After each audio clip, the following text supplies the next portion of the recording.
자, 이번 강의의 특징에 대해서 설명드리겠습니다. 이번 강의는 이전 강의하고 다르게 내용 설명이 있습니다.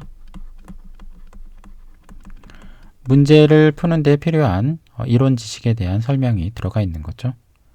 대신에 범위는 최소화했습니다. 쓸데없는 부분은 빼고 합격하는데 필수적인 내용만 담은 거죠. 여러분들이 갈 길이 엄청 멀죠. 그거 첫 단계니까 여기서 힘을 많이 빼게 되면 나중에 가면 지칩니다. 그래서 가장 최소한의 내용, 가장 지치지 않고 가장 빨리 합격할 수 있도록 그렇게 이제 구성을 한 거죠. 효율적으로 이제 공부를 할 수 있도록 해놓은 겁니다. 그리고 문제 푸는 것도 패턴별로 이제 문제를 다 여러분들이 어떻게 풀어야 되는지를 이렇게 구분을 해놓은 거죠. 그래서 여러분들은 이 첨부 자료, 참고 자료를 보시고 거기에 해당하는 내용을 읽어보고 필요하면 강의를 듣고 거기에 해당하는 문제를 풀면 됩니다. 이 샘플 문제 기준으로 분류를 해놓은 겁니다. 샘플이 문제가 이제 중구난방으로 막 섞여 있죠. 그래서 여러분들이 그냥 1번부터 쭉 풀게 되면은 이게 뭐 이 내용 나왔다 저 내용 나왔다 막 그러니까 좀 헷갈립니다. 그래서 패턴별로 다 분류를 해놨으니까 여러분들이 그 참고 자료에 있는 그 순서대로 문제를 푸시면 되는 거죠. 그렇다고 해서 범위를 최소화해놨다고 해서 중요한 내용을 빼뜨리거나 뭐 이러지는 않은 거죠. 제가 두 가지 강조드렸습니다. 이기잼 P를 쉽게 합격할 수 있다고 하더라도 두 개는 신경을 써야 된다고 말씀을 드렸죠. 첫 번째가 확률론적 개념 형성하는 거. 특히 확률 변수, 변환하고 결합은 충분히 공부를 해야 된다고 말씀을 드렸죠. 그래서 여기에 대해서 충분히 설명을 드리고 그렇게 이제 교재를 구성을 해 놓은 거죠. 그리고 영어 좀 신경 써서 읽으셔야 된다 그랬습니다. 그래서 이거는 이제 문제풀이 강의에서도 이제 달성할 수 있는 목표이긴 한데 영어는 이제 이 샘플 문제만이라도 정확하게 해석하는 연습을 계속 하셔야 되는 거죠. 기타 시험하고 직결되는 내용은 아닌데 미적분 기초 내용을 이제 빠르게 리뷰할 수 있도록 내용을 실어놨고 그 다음에 계산기 사용법. 여러분들이 이거 좀 허술하게 할 가능성이 좀 높은데 계산기 잘 사용하셔야 됩니다. 그래서 계산기 사용법도 제가 필수적인 내용은 써놨습니다.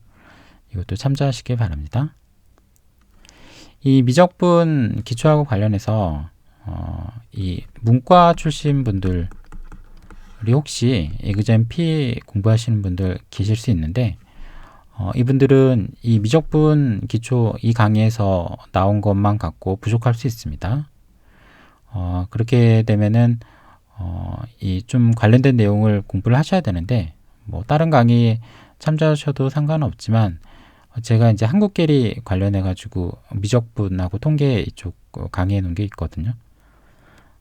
필요하시면 이제 그거를 수강을 하시는 게 좀 더 효율적일 것 같습니다. 왜냐면은 그것도 이제 범위를 최소화해놔서 이제 선정을 해놓은 주제들이기 때문에 거기에서 이제 필요한 내용을 이렇게 뽑아서 이 수강을 하시는 게 좀 더 효율적인 거죠. 저한테 이제 개별적으로 연락을 주시면은 뭐 이러이러한 사정으로 미국계를 준비하는데 한국계리 강의를 들어야 된다. 그런 사정을 보내주시면 제가 충분히 할인을 해서 들을 수 있도록 그렇게 이제 해드리겠습니다. 그래서 개별적으로 연락을 주시면 되겠습니다. 그 이메일 주소로 이제 메일을 보내시면 되는 거죠. 또한 이 문과 출신 분들이 시험 준비하는 거에 대해서 약간 불안한 측면이 있는 것 같아서 말씀을 드리면 일단 미국 계리 시험에 한정해서 보게 되면은 이 예비 시험 있죠. ASE 전까지 객관식 시험들 거기까지는 약간 어려움이 좀 상대적으로 어려움이 있을 수 있습니다. 근데 이제 FSA 트랙을 탈 때 트랙을 잘 고르시게 되면 이 여러분들 전공하고 상당히 유사한 그런 트랙을 찾을 수가 있습니다. 그래서 뭐 경영학과에 최적화된 트랙도 있고 그렇기 때문에 여기 이후로는 오히려 이제 영어가 이제 큰 관건이 되는 거죠. 사실 좀 옛날 1세대라고 하기엔 좀 그런데 그 옛날 계리사분들 있습니다. 그 미국 계리사분들, 우리나라의 최초의 이제 그 IMF 이후 금융위기 전에 이제 그쪽에 이제 그쯤에 우리나라로 이제 컴백하신 분들 이렇게 프로필을 한번 보시면은 문과 출신이 굉장히 많습니다. 특히 이제 이 언어 쪽 전공하신 분들이 좀 많이 있습니다.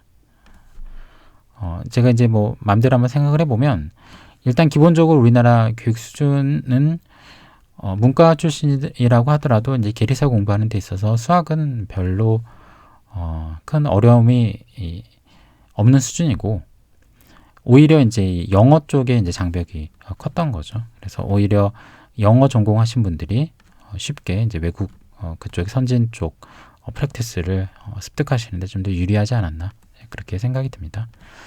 지금도 마찬가지입니다. 영어 쪽이 이제 이쪽에서는 더 중요하고, ASA까지 가는 데 있어서는 객관식 시험 준비하는 데 있어서는 약간 어려움이 있을 수가 있는데, 그거는 뭐 충분히 이제 극복 가능하다, 그렇게 생각은 듭니다.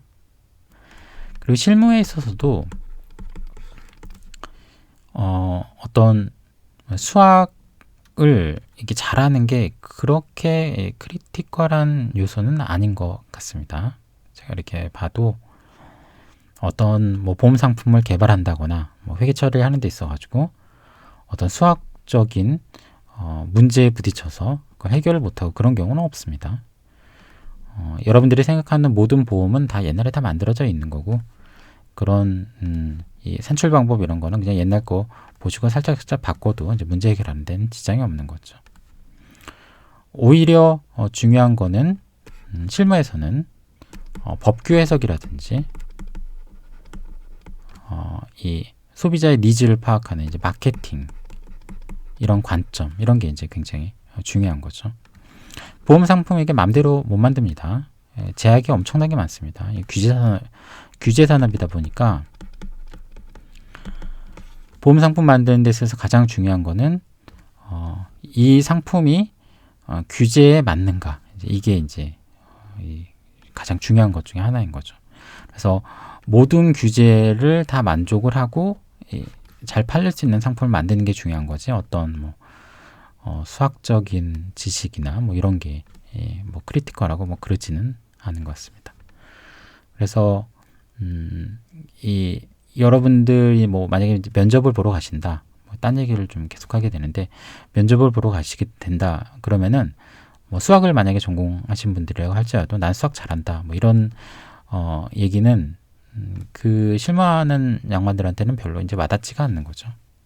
뭐 수학 잘해봤자 자기네 팀에 별로 기여할 만한 그런 거는 별로 없는 거죠. 그래서 오히려 이런 측면을 좀 강조를 하는 게 좀 유리하지 않나, 뭐 그런 생각은 좀 듭니다. 한국 계리 준비하는 데 있어서도 뭐 그렇게 큰 수학 지식이 뭐 필요하고 뭐 그렇지는 않은 것 같으니까, 여러분 문과 출신이라고 하더라도, 물론 뭐 제가 뭐 오죽하면 문과가 나왔는데 계리사 준비를 할까 뭐 이런 생각도 들긴 하지만, 이게 뭐 하기로 마음 먹으셨으면은 뭐 불이익이 뭐 그렇게 넘을 수 없는 벽은 아니다, 이런 얘기는 드리고 싶습니다. 어쨌든 강의 내용 설명은 이걸로 마치겠습니다.